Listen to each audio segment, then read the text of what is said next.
Hello traders, আজ 7 জুলাই এবং আজকে নিফটি 50 এ আমাদের স্নাইপার ইন্ডিকেটর খুব সুন্দর পারফরম্যান্স দিয়েছে।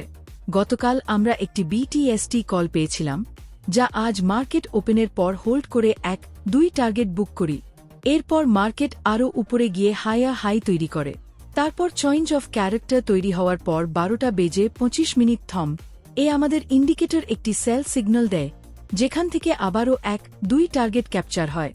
এরপর শেষের দিকে প্রায় 3টার সময় আমাদের ইন্ডিকেটর আবার একটি সেল সাইড সিগন্যাল দেয় এবং সেখান থেকে আমরা 1-3 টার্গেট বুক করি। আমাদের এই ইন্ডিকেটরের ড্যাশবোর্ড শুধু সিগন্যালই দেয় না, বরং live market data, risk management, capital calculation, entry exit plan সবকিছু লাইভ দেখায়। আজকে মাত্র 2 লটে ড্যাশবোর্ডে প্রায় 20,230 রুপিয়া প্রফিট দেখা যাচ্ছে। তাই বলবো, সঠিক রিস্ক ম্যানেজমেন্ট এবং ডিসিপ্লিনের সাথে ট্রেড করুন এবং স্নাইপার ইন্ডিকেটর কে ফলো করুন। ধন্যবাদ।